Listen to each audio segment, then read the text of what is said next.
2019년 6월 6일 예수님의 메시지 말씀, 휴거 성도의 믿음이 성막과 같아야만 견고한 믿음으로 반석 위에 잘 지은 자기의 믿음의 성막이 될 수 있는 것이다. 성막은 사막과 광야에 세워진 천막과 같은 것이다. 모진 바람이 불고 오랜 세월이 지났지만 성막을 수리했다는 기록은 전혀 없다. 성막을 튼튼하게 받쳐주는 것들이 있기 때문에 성막은 모진 사막의 비바람을 이기고 든든히 서 있는 것이다. 휴거 성도들의 믿음이 성막처럼 모진 고난의 태풍을 맞아도 하나님을 사랑하는 첫사랑의 믿음이 흔들리지 말고 반석 위에 든든하게 서 있는 자가 휴거 성도로서 천국의 사람이다. 놋은 성막에 사용된 자료 중에 놋으로 된 자료가 있다. 울타리 기둥에 및 받침과 말씀이 놋으로 되어 있다. 놋은 진노를 나타낸다. 심판을 나타낸다. 그리하여 번제단의 재료도 놋으로 만들었다. 예수님은 성도들을 대신하여 진노와 심판을 받았다. 예수님이 내 대신 저주를 받은 것이다. 갈라디아서 3장 13절 그리스도께서 우리를 위하여 저주를 받은 바 되사 율법의 저주에서 우리를 속량하셨으니 기록된 바 나무에 달린 자마다 저주 아래 있는 자라 하였습니다. 주님이 내 대신 저주를 받아 심판받으신 사실을 믿을 때에 성도는 구원을 받는 은혜 안에 들어가게 되는 것이다. 은은 성소의 기초 타일이다. 은받침의 그 수요가 100개이다. 한 개가 약 50g이므로 성소의 바닥을 깐 은받침은 타일이 약 5톤이나 되는 것이다. 13.5m의 건물의 기초바닥에 5톤의 은을 깔은 것이다. 아주 든든하게 바닥을 견고하게 깔은 것이다. 은은 속죄를 뜻한다. 은은 자원하여 내는 것이 아니고 부자나 가난한 자나 생명의 속전으로 반세겔씩을 받아서 그것을 녹여서 만든 것이다. 출애굽기 30장 12절에서 16절 내가 이스라엘 자손의 수요를 따라 조사할 때에 조사받은 각 사람은 그 생명의 속전을 여호와께 드릴지니 이는 그 계수할 때에 그들 중에 온역이 없게 하려 함이라. 16절 이스라엘 자손에게서 속전을 취하여 회막에 봉사에 쓰라. 이것이 여호와 앞에서 이스라엘 자손의 기념이 되어서 너희의 생명을 속하리라. 부자나 가난한 사람이나 은 반세기를 균일하게 속전으로 내는 것은 빈부 귀천 가리지 않고 누구나 믿음으로 구원을 받는다는 것을 의미한다. 은은 사람을 팔고 살 때에 쓰는 것으로 요셉을 은 20에 팔고 예수님을 가룟 유다가 은 30에 팔았다. 은은 예수 그리스도의 피를 말하기도 한다. 성소 바닥이 은으로 깔았듯이 교회된 성들도 예수 그리스도의 보혈 위에 든든히 기초가 되어야 하고 그 위에 설 때에 좌우로 흔들림이 없이 견고한 믿음의 성도로 세워진다는 것을 알기 바란다. 은은 또한 세마포 울타리의 가름대로 은이다. 은은 그리스도의 피와 그리스도의 사랑을 나타내는 것이다. 그리스도의 피와 사랑이 성막을 든든히 하여 주듯이 마지막 종말의 교회에도 깨있는 신부된 교회에게 예수의 피와 사랑이 신부된 교회들을 든든하게 하여 준다는 사실을 잊지 말아야 한다. 줄을 든든히 매는 것이 줄이다. 성막은 논말뚝과 연결된 줄로 든든히 매여 있으므로 흔들림이 없다는 것이다. 히브리서 11장 4절 내가 사람의 줄, 곧 사랑의 줄로 저희를 이끌었고 저희에게 대하여 그 목에서 멍에를 벗기는 자같이 되었으며 저희 앞에 먹을 것을 두었노라. 사랑의 줄로 서로 연결하여 매 있을 때에 흔들림과 무너짐이 없는 성막이 되는 교회, 신부 교회들이 세워지는 것이다. 그러므로 성막은 놋받침과 논말뚝과 성전의 든든한 바닥과 줄로 메어져 있으므로 무너짐이 없다. 교회된 신부들도 그리스도의 부활의 십자가와 그리스도의 보혈의 피의 사랑과 성도들의 사랑의 줄이 메어 있을 때에 무너짐이 없이 든든히 서 있게 되는 것이다. 성막에 계시된 완전한 구원 계획이 다 들어있다. 성막은 하나님의 완전수인 7단계로 구성되어 있다. 첫 번째 번제단은 십자가를 경험하는 것이다. 두 번째 물두멍은 말씀으로 말미암아 세상과 구별되는 것이다. 세 번째 떡상 오른쪽은 하나님의 말씀을 갖고 형제들과 교제하며 감사 생활하는 것이다. 네 번째 금초대는 금초대가 비춰주는 빛 가운데서 그 말씀대로 빛된 생활을 하며 성령의 열매를 맺으며 세상에 빛이 되는 것이다. 다섯 번째 향단은 기도 생활을 하는 것이다. 여섯 번째 휘장은 그리스도로 말미암아 찢어진 휘장을 통과하여 하나님과 만남의 삶을 사는 것이다. 일곱째 언약궤와 시온자는 하나님의 영광을 보는 것이다. 번제단은 성막 밖에 있는 죄인은 반드시 성막문을 통하여 성막 안으로 들어서면서 먼저 번제단 앞에 멈춰서야 한다. 제단은 십자가를 나타낸다. 죄를 위하여 불을 질러 죽이는 것이 제단이다. 목이 잘려 죽는 양과 같이 내가 이 앞에서 죽어야 한다. 그리고 예수 그리스도를 통한 화목제를 드려야 한다. 요한일서 2장 2절 저는 우리 죄를 위한 화목제물이니 우리만 위할 뿐 아니요 온 세상의 죄를 위하심이라. 사람이 지옥에 가는 이유는 율법의 정죄 때문에 지옥에 가게 된다. 사람은 율법대로 살아가지 못한 죄인이기 때문에 이 죄로 인하여 지옥에 가서 벌을 받는 영원한 형벌을 받아야 한다. 마귀의 참소 때문에 지옥에 가야 한다. 아무리 마귀를 잘 섬기며 마귀와 잘 사귄 사람이라도 마귀는 이 사람을 죄인이라고 참소하여 죄를 받게 하는 역할을 너무 잘해주고 있다. 하나님은 사람의 죄값은 지옥 형벌밖에 없는 것이다. 하나님의 공의 때문에 지옥에 반드시 가야 한다. 하나님은 빛과 어둠이 공존하지 못하듯 죄인은 하나님과 함께 할 수 없기 때문에 죄인이 가야 하는 어둠의 지옥에 가야 된다. 그러나 예수님이 내 대신 죄인이 되시고 내 대신 제물이 되어 죽으셨기 때문에 영원한 화목제물이 되었으므로 예수 십자가를 통하여 내가 예수를 믿을 때에 죄가 용서받는 의인이 되어서 하나님께 담대히 나갈 수 있게 되는 것이다. 번제단에서 예수님의 십자가와 나와 상관이 있고 예수님이 나의 화목제물로 하나님께 드려졌다는 사실을 믿고 죄사함의 확증을 가지고 이 번제단을 떠나가야 한다. 물두멍은 날마다 정결하게 하기 위하여 손과 발을 씻는 곳이다. 에베소서 5장 26절 이는 곧 물로 씻어 말씀으로 깨끗하게 하사 거룩하게 하시고 십자가 앞에서 주님의 죽음과 부활을 경험하고 난 후에는 이제부터 세상과 구별된 생활을 하여야 한다. 하나님의 말씀을 매일의 영양식으로 먹고 읽고 들으며 말씀을 따라서 세상과 구별된 생활을 하는 것이다. 내 뜻을 확인하려고 성경을 읽지 말고 예수님의 메시지 말씀을 읽지 말고 하나님의 뜻을 확인하고 순종하려는 마음으로 말씀을 읽고 들어야 한다. 선입관을 버리고 말씀대로 살아가야 한다. 믿지 않는 사람 비유를 맞추려 하지 말고 하나님의 비유를 맞추면서 살아가는 삶이 되어야 한다. 떡상은 성소 안에 있는 금초대와 향단과 떡상이 있다. 떡상은 진설상이라고도 말하고 있다. 진설병을 매주 안식일마다 새로 구운 빵으로 바꿔놓고 12덩이의 떡을 두 줄로 진설한다. 12덩이의 떡은 이스라엘 12지파를 말하고 떡상의 길이는 2규빗 90cm, 폭은 1규빗 45cm, 높이는 1.5규빗 68cm다. 떡상의 의미는 하나님의 말씀을 가지고 형제들과 교제함을 나타내고 성도들의 감사 찬양의 생활을 나타내는 것이다. 금초대는 정금 1달란트 약 125파운드로 이금을 쳐서 만든 등잔으로 중앙의 중심 가지를 비롯하여 양옆으로 3가지씩 나간 7등잔을 말한다. 그 의미는 빛 대신 예수 그리스도를 나타내고 성소 안에 유일하게 빛을 밝히는 등잔이다. 성소 안에는 창이 없어서 캄캄한데 이 금초대의 등잔에서 나오는 빛으로 제사장들이 섬기는 일을 하게 된다. 세상의 빛과 관계를 끊고 유일한 하나님의 빛으로 살아가야 함을 나타내는 빛이다. 금초대는 세상에 신부된 교회의 모습이다. 준비된 휴거 신부의 빛난 모습이다. 향단은 그 길이가 45cm, 높이가 90cm, 폭이 45cm인 금으로 만든 것으로 성소의 기구 중에 키가 제일 높다.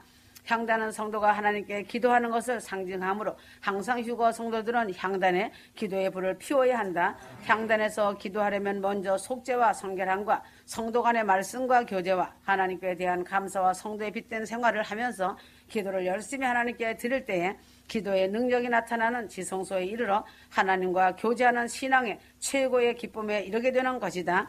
휘장은 향단에 향불을 많이 피워서 연기가 가득하여 앞이 보이지 않을 정도에 이르렀을 때에 휘장을 젖히고 제사장이 지성소에 하나님의 법궤가 있는 곳에 죽음을 각오하고 들어간다. 휴거 성도들은 하나님과 가까이 하는 교제가 있으려면 하나님께 가까이 나가려면 많은 기도의 향을 하나님께 올릴 때 하나님과 교제가 이루어지게 되는 것이다. 기도를 엄청나게 많이 하는 사람들이 하나님과 교제하는 것을 하늘빛인 성도들에게서 보고 있는 것이다. 주님을 개인적으로 만나고 대화를 하려면 엄청난 향단에 불을 피울 때에 이루어지는 것이다. 법궤는 지성소 안에 있는 하나님의 궤가 있는 것이다. 하나님의 영광을 나타내는 것이다. 성도의 최종적인 신앙의 목표인 것이다. 휴거 성도들이 지성소 하나님 법궤가 있는 곳에 들어와 있는 자는 휴거 준비가 된 자들이다. 사도 바울이 하나님의 영광에 이런 신앙이었기에 세상의 모든 것을 버리고 돌에 맞고 곤장을 맞고 감옥에 가고 무진 고생을 하여도 아무런 원망 불평함이 없이 더욱 부족함을 느끼며 주의 일을 하는 것은 하나님의 영광을 본 사람들만이 할 수 있는 일이다. 하나님의 영광을 본 사람들의 특징은 아무리 세상에 좋은 것이라도 하나님의 영광과 비교할 때 너무 시시하여 아무런 욕심이 없이 주의 영광을 위한 헌신의 삶을 살아가게 되는 것이다. 휴거 성도의 신앙은 법궤가 있는 지성소에 이르러 하나님의 영광을 보고 하나님과 친히 교제하고 주님과 대화를 이루는 견고한 믿음으로 휴거 준비를 하여야 한다. 하나님의 구원 계획은 예수로 말미암아 구원을 하시고 그 예표대로 언약을 주셨다는 것을 알기 바란다. 출애굽기 25장 10절에서 22절 언약궤는 둘로 나누어져 있다. 궤 밑 부분을 언약궤라 말하고 그 윗뚜껑을 시운자라 말한다. 휴거 성도들은 하나님의 구원 계획을 안다면 언약궤에 대하여 알아야 한다. 율법을 완성시켜 은혜로 구원받는 것을 알게 된다. 궤는 길이가 2.5 규빗이고 넓이가 1.5 규빗이고 높이가 1.5 규빗으로 조각목으로 궤를 만들고 금으로 궤를 쌓는 궤이다. 성경에는 세 가지의 궤가 있다. 노아 방주궤는 창세기 6장 13절에서 14절, 모세의 궤는 출애굽기 2장 1절에서 11절, 언약궤는 법궤라고도 말하고 증거궤라고도 말한다. 이 세 가지 궤는 모두 구원을 나타내고 있다. 언약궤라고 말하는 뜻은 인간이 심판을 받게 되었는데 피를 뿌리면 용서하여 주마 한 언약을 주셨기 때문에 언약궤라고 말하는 것이다. 법궤라고 말할 때에는 하나님의 율법에 피가 들어있기 때문에 법궤라고 말하는 것이다. 증거궤라고 말할 때에는 하나님께서 1년 동안 지은 모든 죄를 사하여 주었다는 증거가 된다고 하여 증거궤라고 말하는 것이다.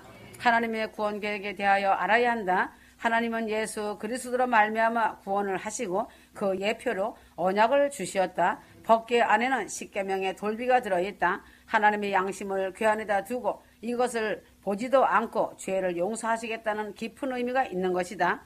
하나님께서 눈을 감아서 성도들을 구원하여 주시기를 원하시는 심정이 들어있는 것이고 이것이 가장 큰 하나님의 사랑이심을 알기 바란다. 시운자라는 말은 은혜를 베푸는 곳이란 뜻이다.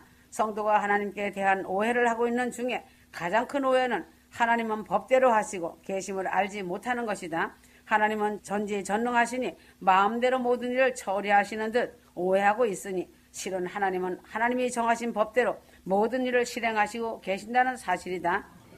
왜 하나님은 마귀를 직접 지옥에 안 보내시고 예수님을 십자가에서 죽게 하시고 예수로 마귀를 이기게 하시는 일을 복잡하게 하셨을까? 역시 하나님께서 하나님의 법대로 섭리 안에서 하시기 때문에 이러한 고통의 과정이 있게 되는 것이다. 하나님은 당신이 죄를 용서하여 주고 싶어도 피가 없이는 용서할 수 없는 것이 하나님의 법이시고 뜻이므로 예수님이 오시기 전에는 양의 피로 죄들을 용서하시고 예수님이 오신 후에는 예수님의 피로 인하여 그 피를 믿는 사람만이 죄 용서를 받게 되는 것이다.